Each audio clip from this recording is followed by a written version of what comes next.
Shalom Yasharallah. First and foremost, I want to say all praise, honor, and glory to Yahweh Bahashim, Yahweh Shai Bahashim Racha HaKodash. Double honors to the apostles and elders of the house of David. Salutations to you brothers throughout the four corners of the earth, teaching the truth and righteousness and sincerity. To you Israelite foreigners, come back home to the truth. To those that passed on serving the Lord, the dead in Yahweh Shai shall arise first. To you sisters who believe, keep encouraging and supporting your brothers out here teaching this truth, and always commemorate the sister who washed Yahweh Shai feet when you read the scriptures. I want to read a scripture real quick, and then I'm going to speak on it. Numbers 25:6. And behold, one of the children of Israel came and brought unto his brethren a Midianitish woman in the sight of Moses, and in the sight of all the congregation of the children of Israel, who were weeping before the door of the tabernacle of the congregation.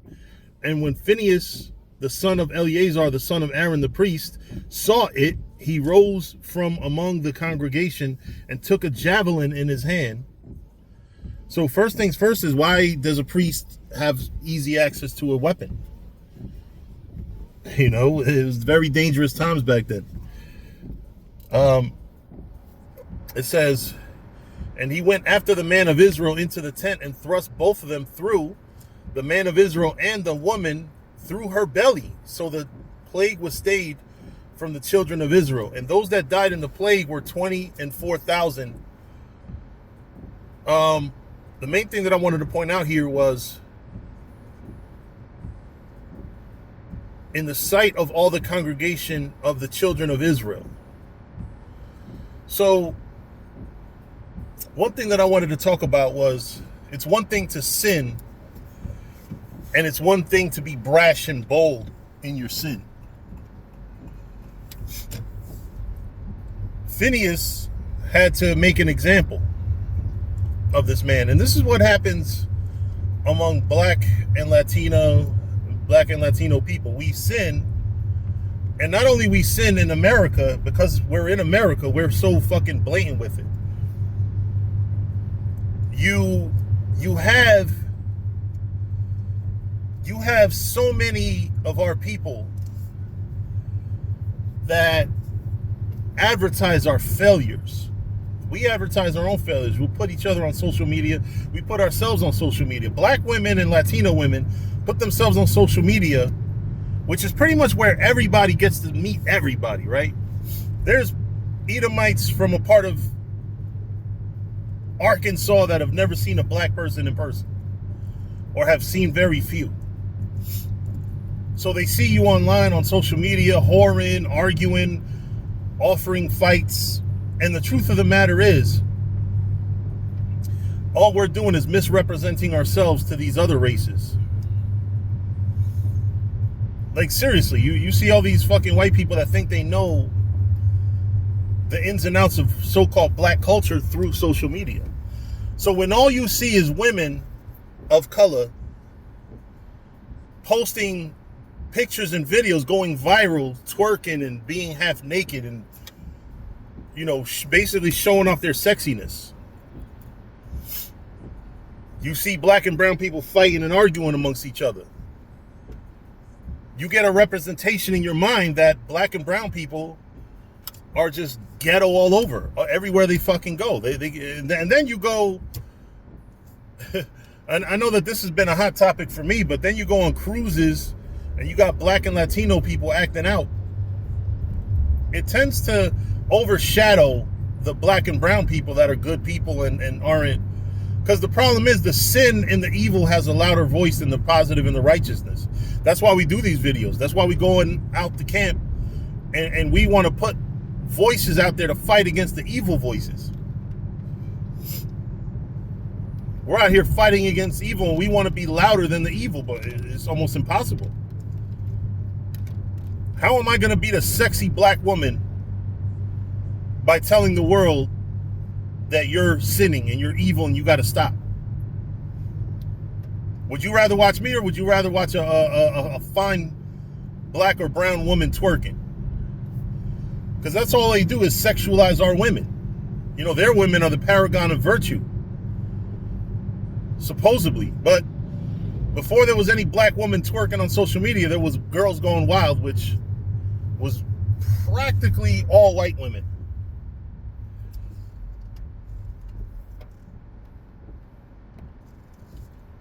Practically all white women. So let's don't forget, those people were evil and whorish and slutty before our women were. Our women learned that shit. And like I said, we broadcast our failures more than anybody else. Especially in the social media age. Our failures are for everybody to see and to laugh at. And we don't look at it like that. We look at it like, oh, we're just doing us and we're doing this, that, and the third. No, what we're also doing is we're misrepresenting our race. Because the world thinks that all black and brown people are capable of is ratchetness. That's what the world thinks that we're only capable of. We don't have it in us to be kind-hearted and civil and loving. Right? Everything that you see online that deals with black and brown people is us being either whores, sodomites, wannabe thugs. You don't see too many images, and that's why, like, I saw a video of these young so-called black men. Now, granted, their goddamn pants were sagged, where you see their draws, but you know what? They were so kind to this damn white couple. Older white couple. They were helping them get in their truck. Because they had mobility issues. Because that's really the nature of black and brown people. Like we're not these thugs that you portray us as on TV. These murderous thugs that just kill for the sake of killing.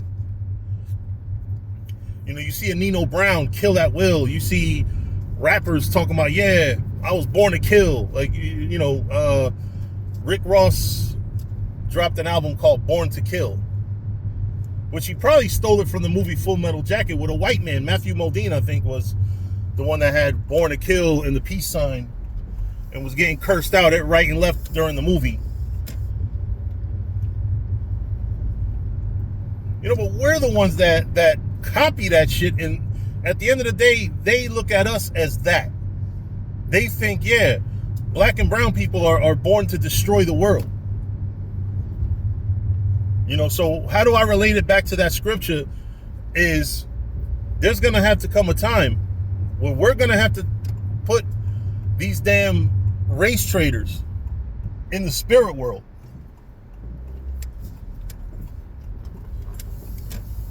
Not no time soon. I mean, well, yeah, soon technically, but it's going to be when the Lord comes back, of course. We're not going to do it now of our own volition and our own power.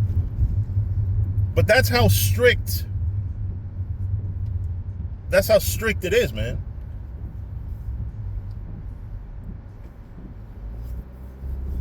Somebody who not only betrays our race. Listen, and I'll say this. You women that are whores and smashing any damn thing, it would be better for you, believe it or not, if you kept it hidden, if you kept it secret. You want to be a thought, be a thought. Listen, you're wrong anyway. But when you're a bold thought and the world knows you're a thought,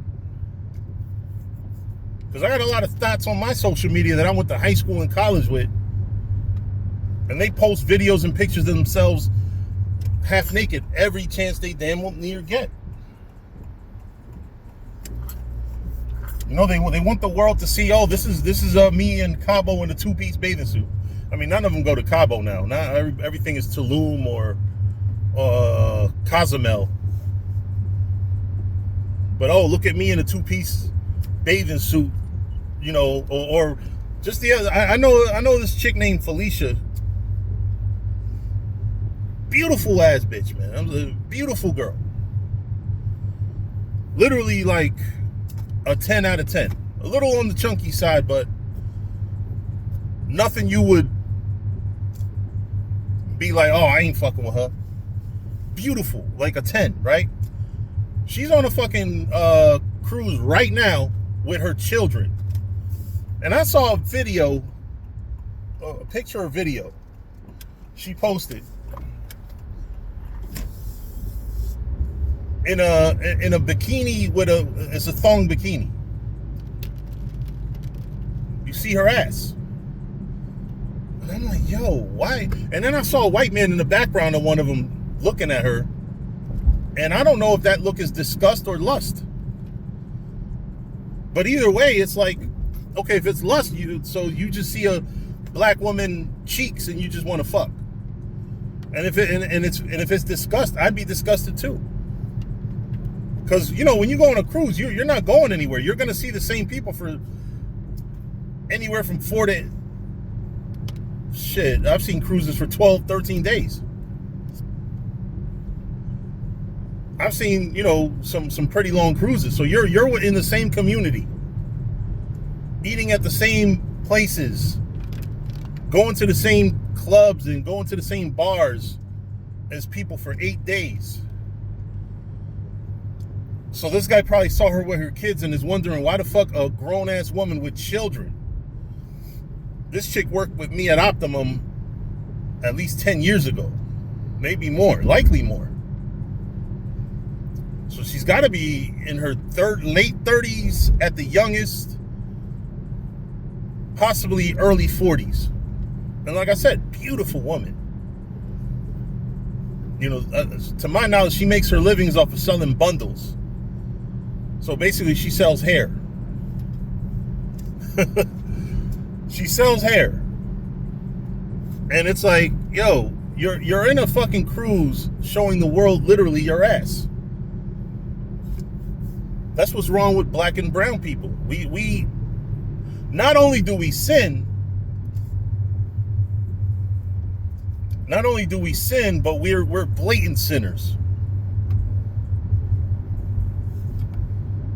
Edomites, man, they do a lot of fuck shit. They do a lot of bullshit. Their women are equally as badly behaved as far as life, period. But they know how to cover up their sins. They know how to not sin in front of everybody. Their women are whores, but they keep it on the low. They don't call themselves bitches and hoes in public. But they can call you a bitch and a hoe. I remember just recently I saw a video, a white woman called Jasmine Crockett a hood rat, a ghetto hood rat. She should have got her ass beat just on the strength of it's a white woman calling a black woman a ghetto hood rat. I will always have a problem with that. But the truth of the matter is, they feel that they have a license to use that terminology with us because we use it with ourselves. Why do you think there's white people that actually use the N-word and supposedly ain't racist about it? It's because we call each other the N-word in front of them. That's why I always discourage a brother using the N-word around white people. Any variation of it. I don't give a damn if it's the one with the so-called hard R. I don't know what the fuck is a hard R about it, but the one with the A at the end, even Negro. I don't want to hear Negro around white people. Because when a black person says that word in front of white people, it gives them license to use that word. It makes them feel, hey, well, if they're using it, why can't I use it? We're all brothers. We're all the same people, right? But you can't call them a cracker.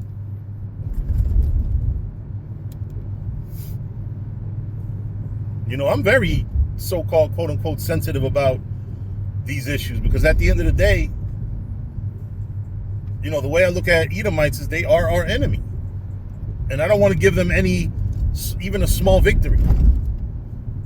Oh yeah, white guy and you saw the movie. This is a movie with Marlon Wayans called Haunted House, and it was a scene where it's a white guy is like, "Yeah, can I say it? Can I say it?" And Marlon Wayans was like, "No."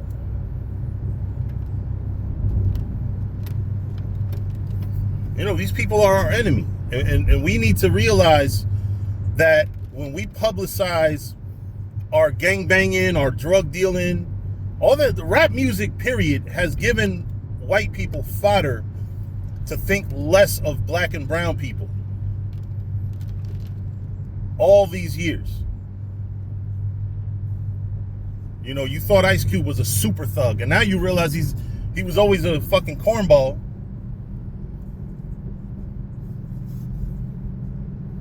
So now it's double. So now it's white people looking at black people like, oh, you're not even gangsters, all of you. A lot of you are fake gangsters. So you think about it.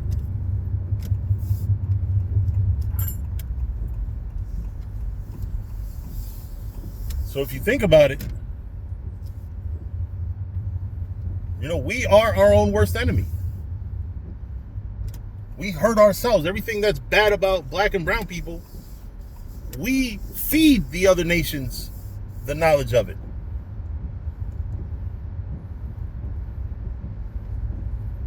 We give them these ideas that we're ratchet and ghetto and thugs and shit. But anyway, with that, I'm going to say shalom.